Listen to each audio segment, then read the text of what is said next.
The joy too is also just like being able to do this with my best friend, because you really are my best friend. I'm just browsing around and looking around the classroom, and I caught my eye. She's cute. She's cute. I think he had a hat on or something. She's cute. I don't know if I would be doing a podcast by myself. I hear that. Eventually, maybe, but right now, you like, get I'm me just off already. Dang, already preparing for the solo career.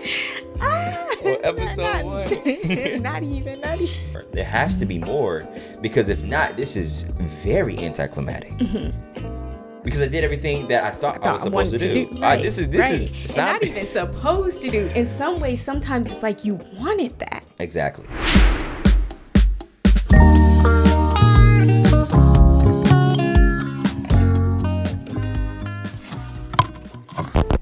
I've been sitting here thinking about all the things you do for me, how you make me feel.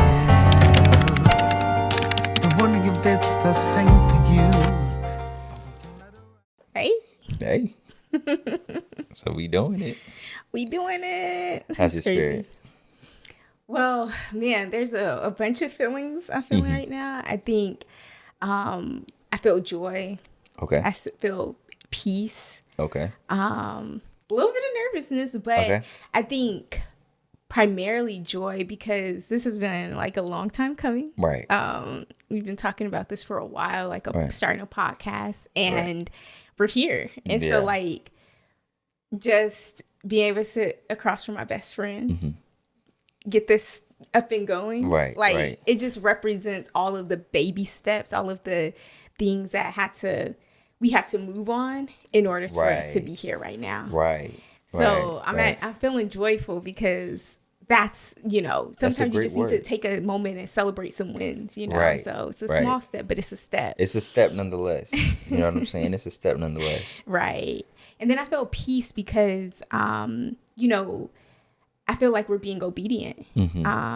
That 5 years ago, either of us would have imagined that we were doing like a podcast. Right. And so it wasn't necessarily even something that we felt like, oh yeah, like let's do a podcast together. It was more so we felt called to do it. Right. We felt like, all right, God. Right. And so it feels good to be like obedient and taking a step. 1,000%. So yeah, especially 1,000%. my best friend. So, hey, how are you? How's your spirit?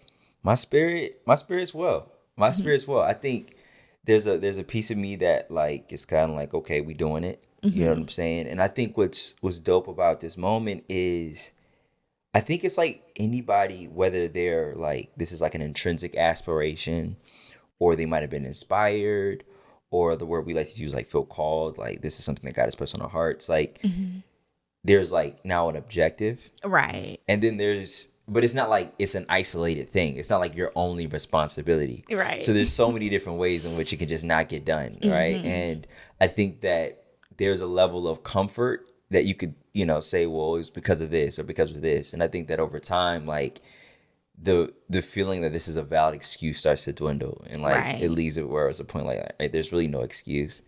And so being here and actually recording is like dope. It's like, okay, God, we hear you.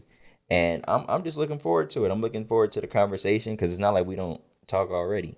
Right. And so it's like, why not record, and be obedient in the process. Right, exactly. And you know what I'm also really, really grateful for, man? What? Like that, like, I know I said, like, just you're my best friend and we're doing this together. But, like, it feels so good to be able to, like, sit across from you and just have a conversation. And, like, I know that sometimes it can be hard to, like, get to do something when you feel like you're doing it by yourself. Right. You know what I mean? So I'm not doing nothing solo, but like, but at the same time, it's like I'm here with you, and, there's a level of comfort that kind of comes from a space that is unknown for us. Like we were pretty private people. So very private. It's not like I'm used to, or either of us is kind of used to like just kind of being more vulnerable in front of a camera. In front of a camera. Because you already kind of like, let's talk about it. Let's talk about, so clearly if people are watching, they're like, all right, they're together, obviously, right? And whether it's they see the wedding bands or like this girl been saying this man his best friend, her best friend like three times now. We get it, girl. We get it. You know what I'm saying? Don't hate. But there's an aspect where like, all right, we're together. Right. How long? How did we meet? Like maybe they got some of those questions. So we doing story time? I think it's story time. You know what I'm saying? I think it's story time. All right. So I guess I could start with the most recent thing. So we were married in 2021. So we've been married for 2 years now. Right. And it's been a beautiful journey of getting to, marriage. Mm-hmm. We started dating 10 years ago almost. Decade. March, it'll be 10 years. Right. And so it's been so much. So I'm like, where do we even begin? But I guess we could just start from the very beginning. And that is, I'm a West Coast girl. Mm-hmm. Ken, he grew up in Georgia. Right. And so our paths wouldn't have naturally just crossed. Never. Mm-hmm. But we both ended up wanting to go to college. Mm-hmm. And so we went to HBCU, and that's where we met. We met at our school. I was in English class, and he was in that same class. And our school was pretty small, so we were going to naturally probably cross paths at some point. Right. But I think that was like the major intersection was like our English comp class. Right. And this guy, we had there were several moments where we were crossing paths in that class, but particularly on my end, I'm like, you came up with a study guide. Mm-hmm. You had made a study guide, and you had gave it to me. I was like, I appreciate that, because Lord knows, like at that point, I was not prepared for that test, and I didn't have a study guide. We're gonna have to walk it back, right? Because I'm not handing no random girl a study guide, right? At this point, we were friends. They're gonna be like, "Hey, my name is Ken. Here's a study guide." Right. Oh, my bad. You're good. I tried to get straight to the point, but gotta kind of bring it in. So So tell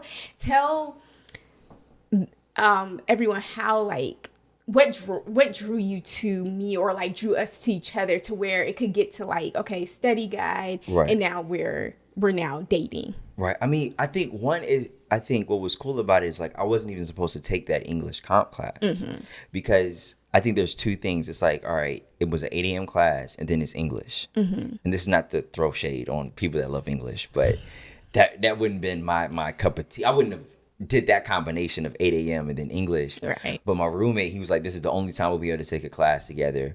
And so I'm in class, right? And I'm sitting on the edge, and I'm seeing, I'm just browsing around and looking around the classroom. And you caught my eye. I'm like, she cute. Cute. I think you had a hat on or something. Like, she cute. You know what I'm saying? But that was it, right? It was cute, But after a few classes, I'm like, all right, you don't really say much. You know what I'm saying? But she's here, right? And then like after, it's like, I don't see you. It's just like that would be in my gone. Like I just you just gone, right? So I'm like it was kind of like this little mystique. You know what I'm saying? Like, who is this girl? You know what I'm saying? So like afterwards, I was like, after this writing assignment in class, I'm gonna wait behind and see if I can catch her afterwards. So we I'm waiting. I'm like, man, this girl taking a little minute with her assignment, and so you finish, introduce myself, and we walk, because we both had a class in the next building. Right. And I think those walks, right, because I'm like, after meeting the first time, you talking about you from Vegas, you was just interesting. I'm like, people live in Vegas, and all these different pieces. I think that there was like a rhythm that began to build of like, yo, this is just a great walk, a great conversation. Good conversation. Let's start.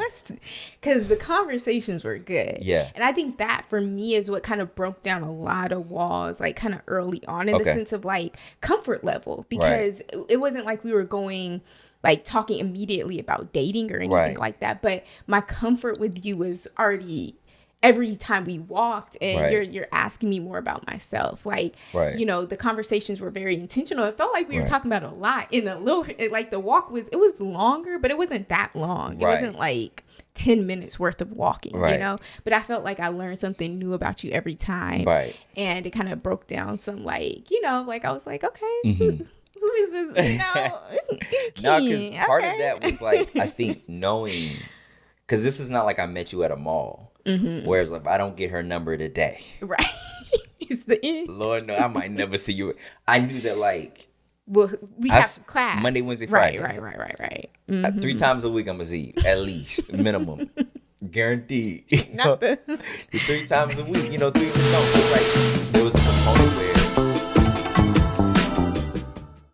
So I guess we just have to say, you know, camera stop for a camera second. stop. Hey, we knew to this. You know what I'm saying? Right. Technical difficulties.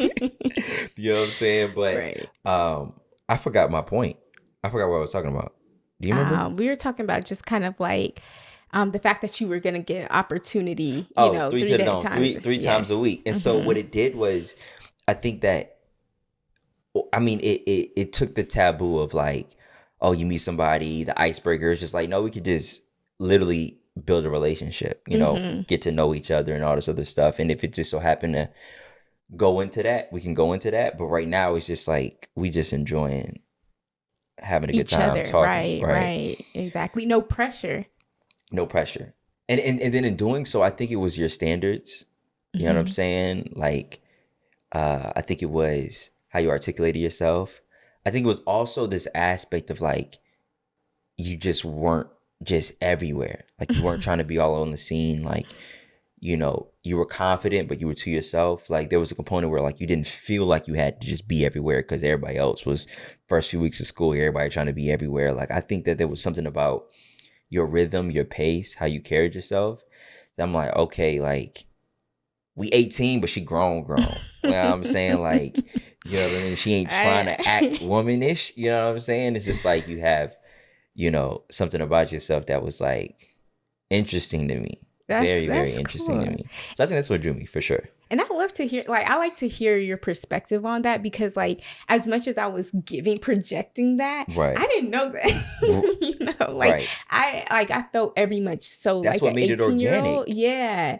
But it's cool to know that, like, some of those aspects, like, and, you know, just the different unique quirks that we all have in personality, like Right. how they translate to somebody else. Right. And so, no, that's really cool. Yeah. But like, you know, what drew me to you was several things that we already mentioned, right? Because like it was just this authenticity that you just arrive with. Like Right. you are who you are, and you're unapologetically so.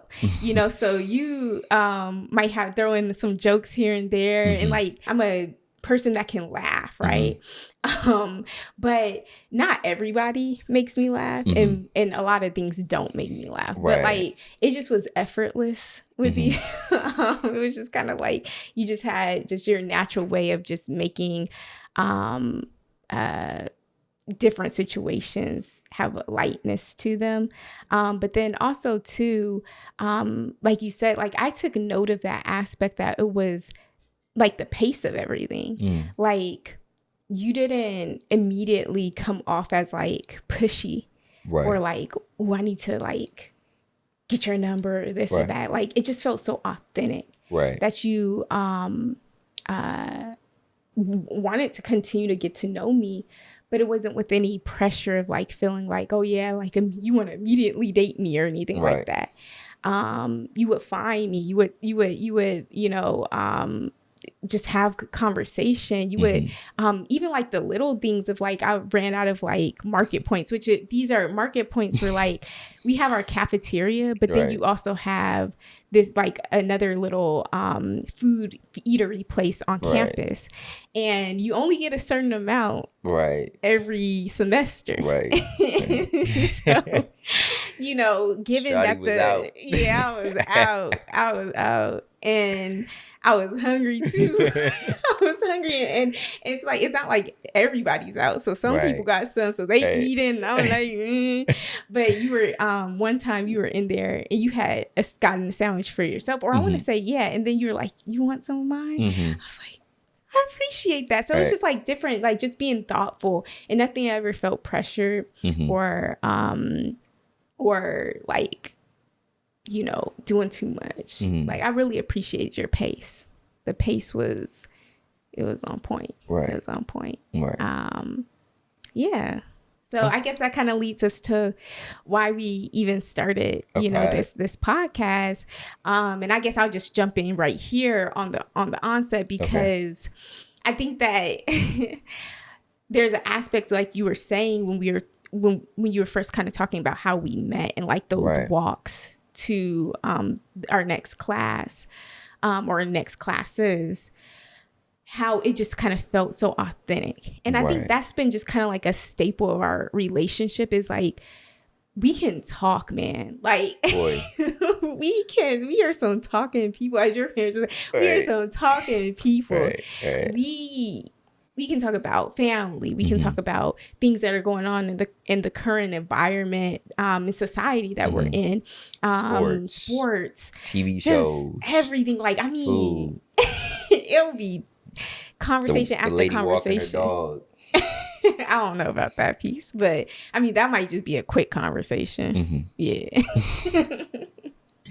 But yeah, it's just like like you said, from the smallest of conversation to the most in-depth conversation. I think the thing that continued to build was like how long those conversations were. And so like the first couple years of us dating, we would just be talking for hours about just different things. Because as you can imagine, I mean, you're meeting somewhere, you're learning about each other's background. So there's plenty to talk about.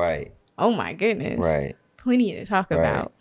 And so I think that like just the genuine conversations that we'll find ourselves stopping and being like, man, that would have been a good podcast, probably, you know?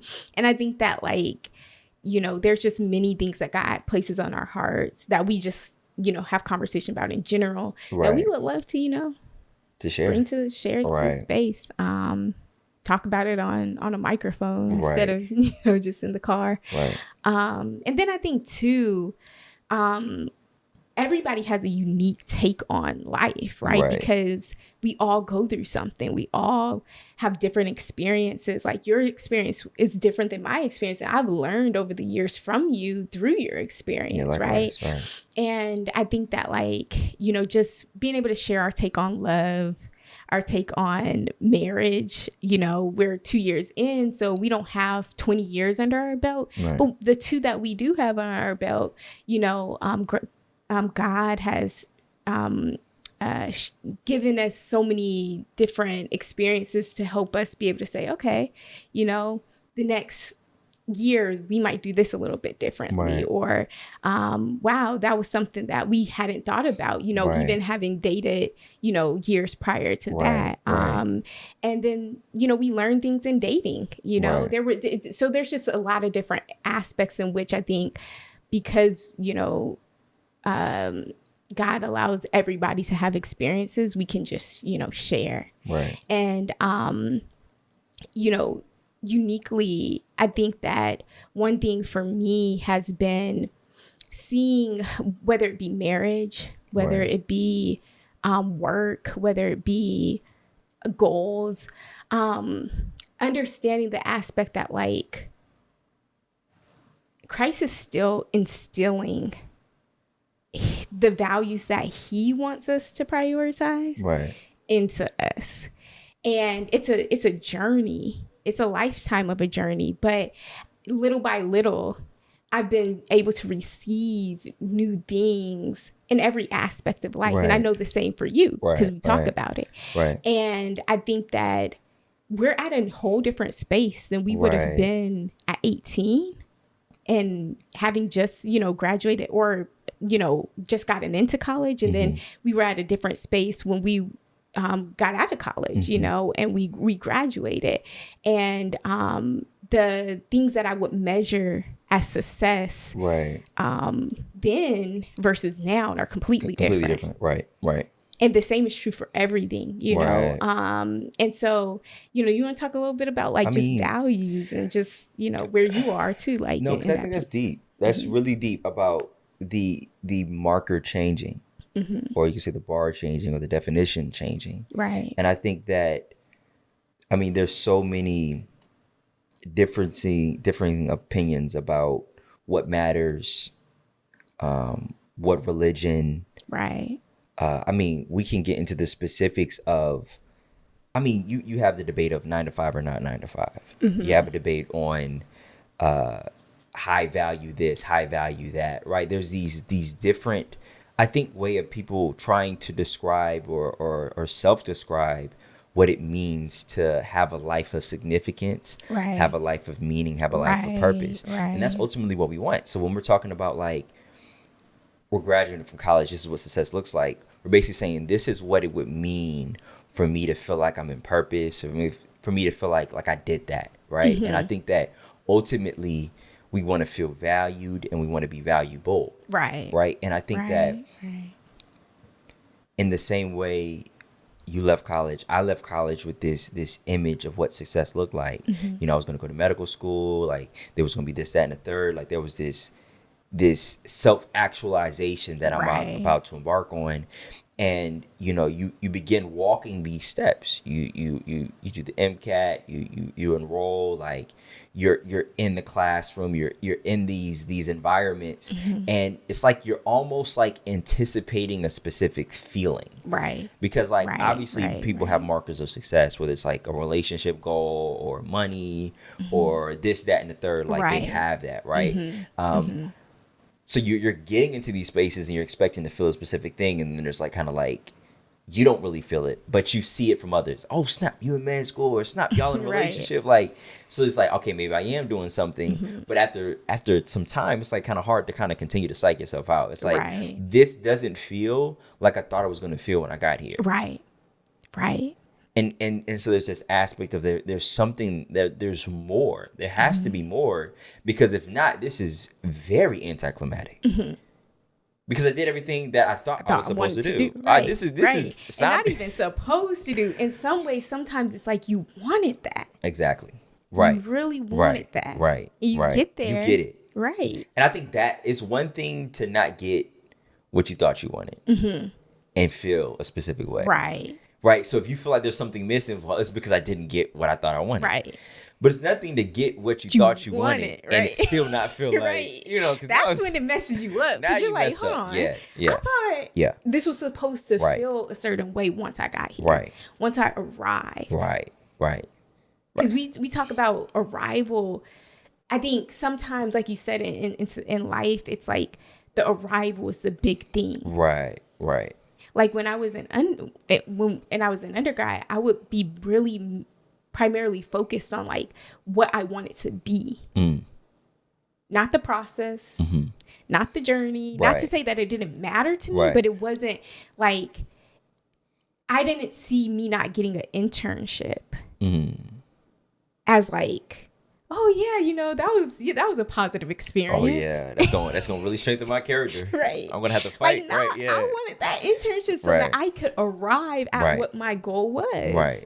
Right. And so it's like when you arrive at that thing after all of the process that you've been through, and maybe even discounting the process a little bit, the journey a little bit along the way. Right. And you realize, man, first of all, I might have gained more from all the trials and tribulations and all the things that I actually went through to get here.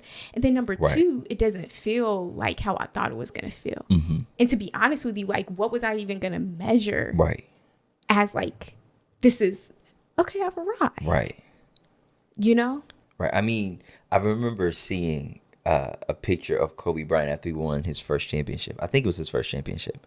And he's sitting in the locker room holding the trophy with his hand, his head on his hand, right? And it's like, you would think he'd be popping champagne with the goggles and they going out and stuff like that. And he was like, yo, what is this? And the backstory behind it was that I guess there was some tension going on with his family, and y'all can correct me if I'm wrong in the comments, but there was some tension going wrong in his family, and I guess he was at odds with his parents at the time. So he was celebrating what his childhood dream was, which was to win a championship, but it was through the lens of a broken home. And it's like these components of like, it's almost kind of like similar to the pandemic, right? We all have these different things we feel like we need to buy. Right. But during the pandemic, they call it like essential workers. Right. And only what was needed. Right. And so it's like all these other things, and you see people like, at the grocery store, when we went to Walmart and stuff like that, they was out of toilet paper, right? But the clothing aisle was full. Right. And so there's moments where like, when we either hit a form of disappointment, an unexpected event, or in the case of Kobe, where there's a component where you get what you thought you wanted and you still feel a gap, or you still feel a hole, I think that's where you start to see, all right, there's some things that are important, but there's some things that are even more important. And so it's not that getting a degree or having a career, that there isn't a level of importance there. But there has to be a greater level of importance. And I think that's why there's importance of values, right? Like what are our values? Because values have rankings, right? They're priorities. They're things that you set, that this is important, but this is more important. Right. And if they're not if they're not not only recognized, but in their proper positioning, then I feel like there will be things in which we'll sacrifice something greater for something good. Right. And then have that feeling of like, I thought I would have this emotion, this feeling, this self-actualization, but I feel more empty. And I think a lot of time is because we've exchanged something greater for something good. And I think that this podcast, I feel like, is a great vehicle where we're going to be talking about that greater. Right. Ooh, not like dismissing the good, because this is not like mutually exclusive either or, like the bag or, right? But we're saying that like the bag can't be the foundation, right? Because they print that. As soon as they're emergency, they print that. Right. You know what I mean? So how can something be the foundation that seems to be so exchangeable? That the value can change and alter. Right. You know what I'm saying? That like inflation's 2% one year and 9% the next year. That this is a moving measure of value, a moving measure of success. Right. So there has to be something that supersedes that to have this greater value than this. Do you need resources? 1,000%. They're good. But what's something that supersedes that? And I feel like this is what we hope to talk about, not only for this podcast, but every episode following. Right. No, I love that. You like that? You explained that very well said. And I think like just to piggyback really quick off of your point about the values, like the values are central. They're core to everyone's experience in this life. Why? Because it's the foundation of which every other decision is made. And so if the values don't have a place, in terms of a cognizant, because we're all, even whether we know it or not, we're all kind of we all have values, right? And we might not allow the value we might not consistently think about the value, but it's there nevertheless, whether it's been informed by childhood upbringing, whether it's been informed by, school, authority figures, whatever it is informed by, it's there. But when we take that recognition to know that like, I don't want my values to just lead me blindly. I want to understand exactly why I believe what I believe. I want to have a firm foundation as to what my values are, so that when I'm making decisions, when I'm moving about this life, and that's in anything, whether it's what job you take, whether it's who you marry, who you date, whether it's just anything that we can what you spend your money on, that at the core of it, I know exactly why I'm making that decision, and it's been informed by a solid set of things that I care about. Because everybody's values are going to look differently. But we just have to make sure. And I think that's what God has challenged me on, is like, I thought I was, my values were a certain thing, but my decisions reflected something else. Right. So how do you deal with that, you know? That's really deep. That's really deep there. Ooh. No, because it's like, I mean, because I think we do like when people's like, what are your values? Is my answer to the question my values or my actions? Right. You know what I'm saying? Ooh, So that was deep. And what you said too about the values being the foundation upon which everything else is built, right? It's kind of like this aspect of like, you know, we be focusing on the chandelier. Right. You'd be like, oh, I need to get to this bag, right? And for me, I see that values it's not something that someone can take from me. Okay, break that down. Right. And so like if the foundation represents the thing from which every other decision, and you could say every other outcome, right, rest upon. If someone can take it from me, I've lost everything. That's good. That's good. I mean, when a foundation is wrecked in a home, it can totally undermine the value of the entire infrastructure. Right. And so there's this aspect of, if my values is something that someone can take from me, then I'm at the mercy of their grace. I'm at the mercy of their prejudice. I'm at the mercy of how they see me. Right. And to me, I feel like that is too unstable of a ground.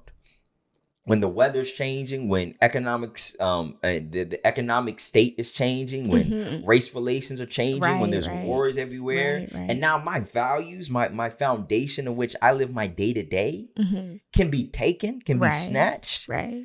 I feel like that is something that is too valuable for me to feel like, for me to allow what I invest to be my value to be something that someone can take. And I think that's a call to the altar, right? That's a call to Christ. Right. That's a call to God. And I think that when we think about the beauty of family, the beauty of resources, the beauty of community, I think that it makes the clearest of sense. It makes the clearest of sense. Right. When we filter it through that lens. Right. That lens. So I got a question for you. Okay. So we're talking about a podcast, right? We talked about how we got here, not just on these mics, but the journey getting to these mics. And then we talked about really kind of like the values and the importance of values and how that relates to what we want to talk about on this podcast. What are we calling this thing for the listeners out here? Right. And why did we call it this? Okay. So we went back and forth on this for a while. And to be honest with you, I can be a very indecisive person, but I just understand that's not one of my stronger suits. Okay. Like, you know, we know our DISC assessments and like our personality types, you know, that's more of a strong suit, decisiveness for you. So in my mind, it was just a long list of like, okay, we had a couple different that we were kind of going through. And when we landed on what we're gonna now call the Olde Souls podcast,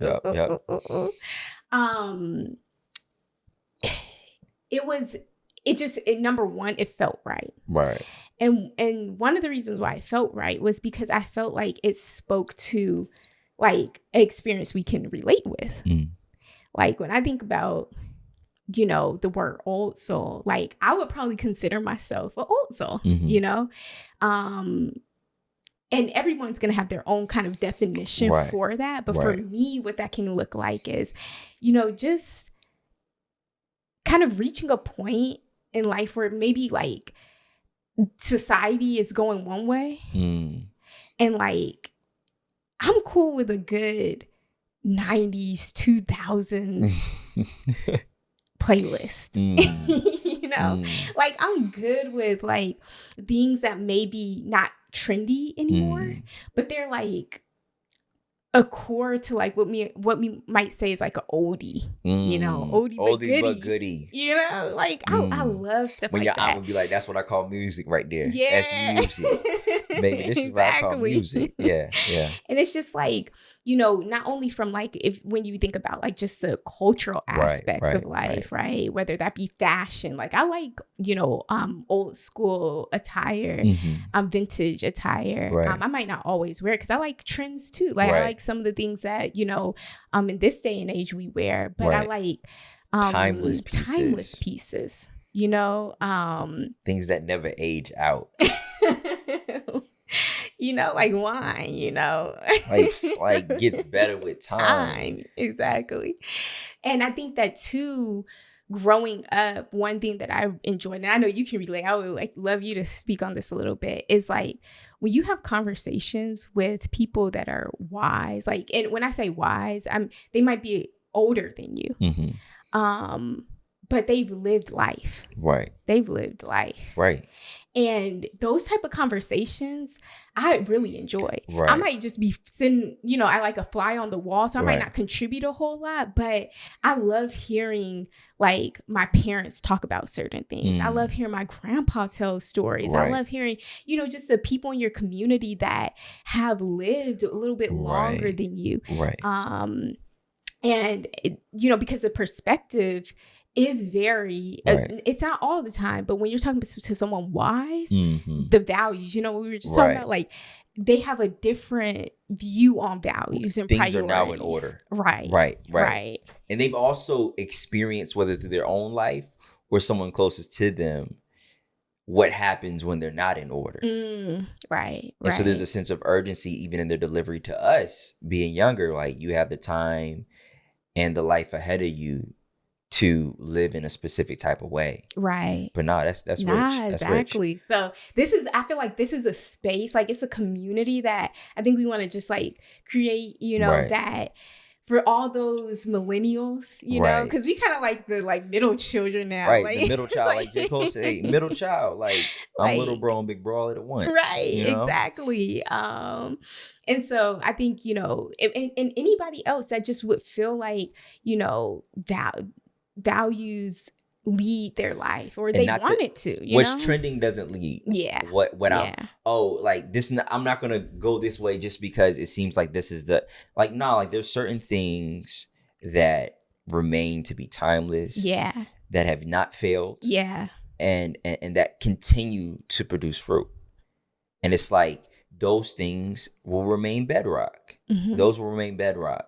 Not saying you can't explore new cuisine, try new fashion styles. Exactly. There's a place for all of that. There's a place for all of that. For sure. But when it comes to a certain thing, is a black tie event will always be a black tie event. You know what I'm saying? Like that's gonna always be a thing. And I think that like this is where people can feel comfortable, where like there's going to be trends, there's going to be things that are moving, but there can also be a celebration of the things that still remain. Tried and true. You know? Tried and freaking true. Right. So I'm excited.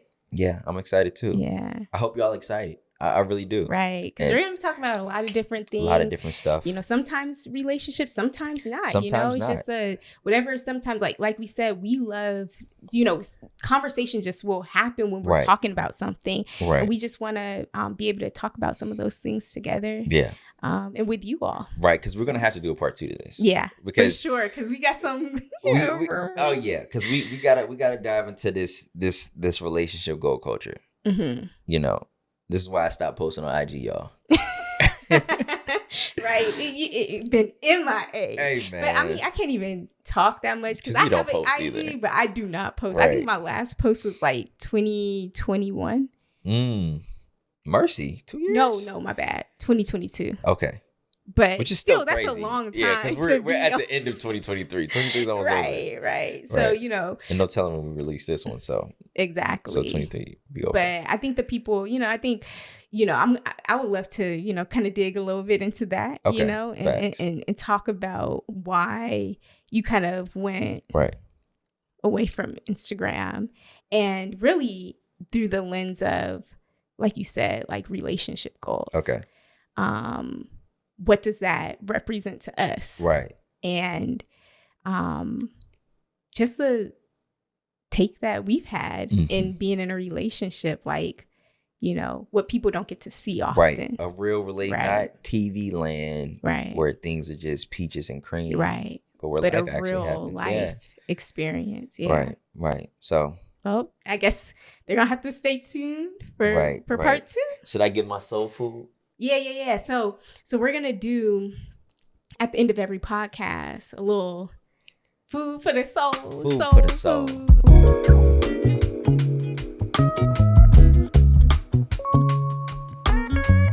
Soul food for the day is a quote by Robert Stevenson. It says, "Don't judge each day by the harvest you reap, but by the seeds that you plant." That's good. That's today's soul food. That's good. So just indulge on that, marinate on that. Marinate on that. Be full on it for a little bit. This ain't fast food. It's soul right, food. Soul food, you know. But until next time, make sure you subscribe. Subscribe to the channel, like, share it, you know, put comments, and we're gonna get this Olde Souls community up and running. Let's go. Let's do it. Let's get it.